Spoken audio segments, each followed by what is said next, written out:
آج کے پروگرام کا آغاز آج کے دن کی مناسبت سے کرتے ہیں۔ 1 مئی آج کا دن، اور یہ دن ساری دنیا یوم مزدور کے نام سے مناتی ہے۔ مزدوروں کا دن اسے کہا جاتا ہے، لیکن وہ آئرنی اس کو کہہ لیجئے یا ایک عجیب سی بات کہیے کہ اس دن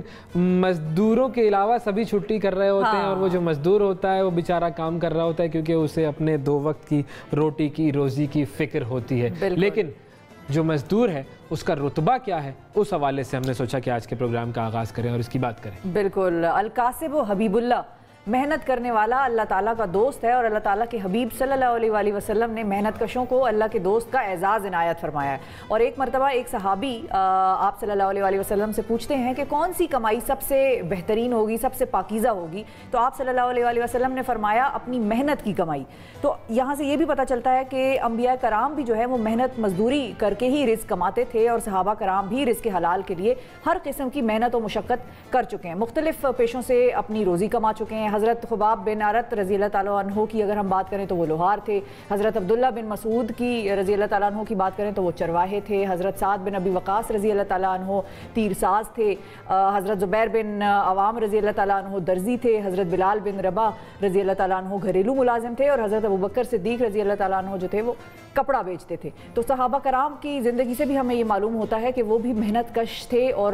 مزدوری کر کے اپنا گزر بسر کرتے تھے۔ اچھا، اب اگر صحابہ کرام کی بات کریں تو اس کے علاوہ انبیاء کرام کا بھی جب ہم ذکر پڑھتے ہیں تو اس میں بھی ہمیں یہ نظر آتا ہے کہ وہ بھی کام کرتے تھے، محنت کرتے تھے۔ حضرت داؤد علیہ السلام کے حوالے سے یہ بات آتی ہے، حضرت موسیٰ علیہ السلام کی مزدوری کرنے کا واقعہ تو قرآن میں بھی بیان ہوتا ہے۔ پھر صحابیات کی اگر ہم بات کریں تو وہ بھی کسی سے پیچھے نہیں تھی، وہ بھی کم نہیں تھی۔ حضور صلی اللہ علیہ وآلہ وسلم کی زوجہ محترمہ ام المومنین حضرت زینب کے حوالے سے بھی حضرت عائشہ رضی اللہ تعالیٰ عنہا نے یہ فرمایا تھا کہ وہ اپنے ہاتھ سے کام کرتی تھی اور اس سے صدقہ دیتی تھی، یہ انہوں نے ان کے بارے میں فرمایا ہے۔ تو اب ہم یہ دیکھ لیتے ہیں کہ چاہے صحابی ہوں، چاہے صحابیات ہوں، چاہے انبیاء ہوں، کوئی بھی ہو، یہ تمام وہ لوگ ہیں جو کہ محنت مزدوری کر کے اپنی زندگی کی گزر بسر کرتے ہیں۔ اور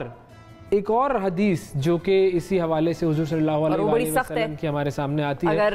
سننے والوں کو سمجھ میں آ جائے تو، مزدور کو مزدوری پسینہ خوش ہونے سے پہلے دے دو۔ اور ایک جگہ یہ فرمایا کہ یہ تمہارے وہ بھائی ہیں کہ جن کو اللہ تعالیٰ نے تمہارے ماتحت بنایا ہے، ان کو وہی کھلاؤ جو خود کھاتے ہو، وہی پہناؤ جو خود پہنو، اور ان سے ایسا کام نہ لو کہ جس سے وہ بالکل نڈھال ہو جائیں، اور اگر ان سے زیادہ کام لو تو ان کی اعانت کرو۔ حضور صلی اللہ علیہ وآلہ وسلم نے یہ بھی فرمایا تھا کہ اپنے ماتحتوں سے بدخلقی کرنے والا جنت میں داخل نہیں ہوگا۔ اور یہ جو ایک اور حدیث تھی کہ ملازم اگر 70 بار بھی غلطی کرے تب بھی اسے معاف کر دو، میں تو اس کی کیلکولیشن میں پریشان ہو جاتا ہوں کہ اگر 70 بار وہ شخص ایک دن میں غلطی کر رہا ہے تو اس کا مطلب یہ ہوا کہ وہ تقریباً مطلب اگر